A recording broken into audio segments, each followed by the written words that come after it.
Представили ли сте си как нашите баби и прабаби са работили с вълна? Този естествен и мек материал е толкова близък и любим за нас.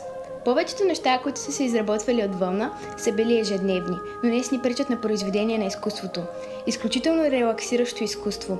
Не случайно историята му е отколешна и интересна. Днес сме на гости във Варненското основно училище Черноризец Храбър, във 2 Г клас. Тези талантливи деца и техните учители ще ни водят в това преживяване. Разкажете ни за вашата паралелка. Нашата паралелка е иновативна от година и половина и иновацията ни е свързана с изучаването и практическото приложение на традиционните български занаяти. Като част от иновацията изучаваме плъсенето на вълна. Това се осъществява в часовете изкуства. Защо изкуства? Защото светът на различните изкуства е един от начините за доближаване до света на децата. Знанията за занаятите, старите български традиции, обичаи и фолклор дават усещане за принадлежност към семейството, рода и родината. Плъстенето на вълна е един от най-старите занаяти и е свързан с това, че хората са имали нужда да бъдат облечени топло и защитено, защото вълната задържа топлина и пази от студ и вода. Децата се запознаха с произхода на вълната, с приказката за овцата Шая. Тя им беше подарена от майсторка на плъсти Елица Димитрова, която ни гостува. В наши дни плъстенето на вълна се е превърнало в приложно изкуство.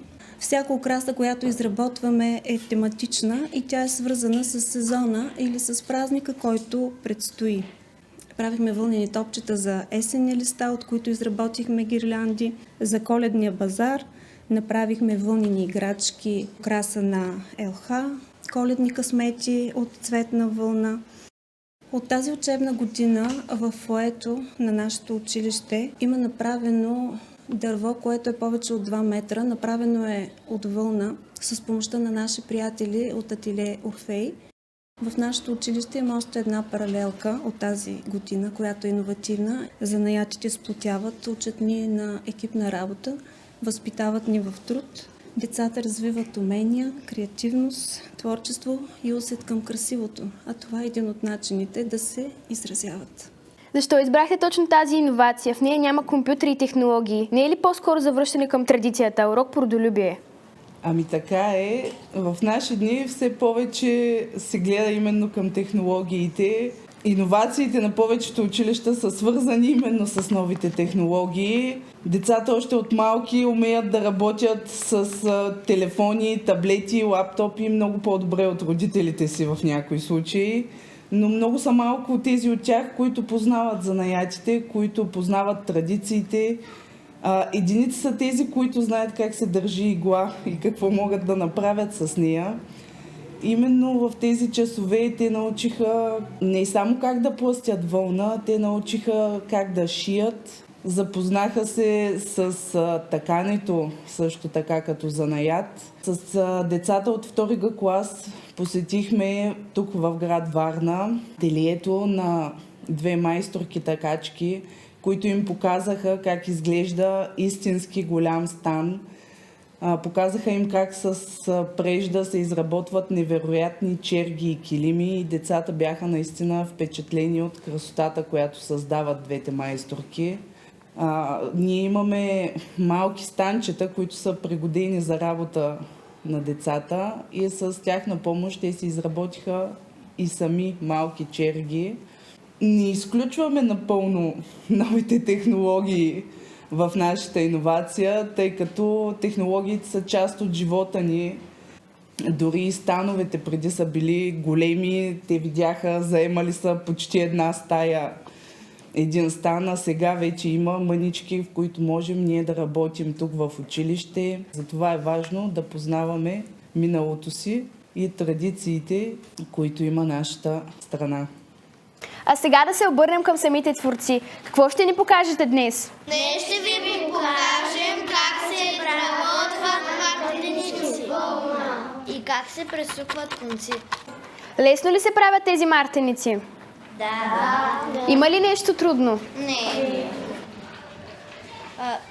Трудното е да опазиш в шаблона иглата да не ти се счупи или като минаваш по краищата в малките части. Да. Трудно е да се минава отстрани по контура.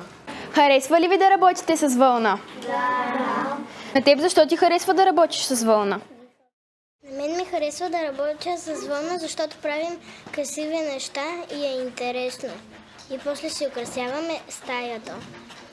Забавлявате ли се докато работите? Да. Какво ще правите с мартениците? Можем да ги подарим на някой приятел. Когато видим щъркива, трябва да ги свалим или да ги сложим под камък, или да ги сложим на дърво.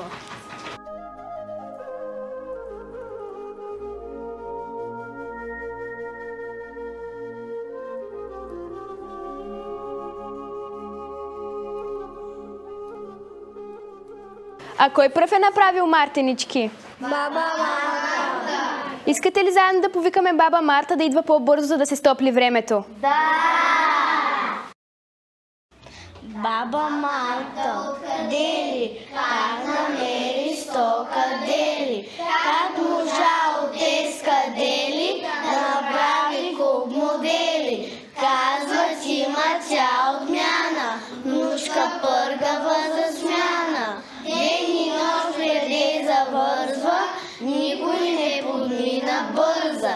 Тя на баба да помогне, та на време как да смогне. Мартенички дето върже, се усмихва всичко бърже. Кит на пролет се нарича тя и носи радост по света.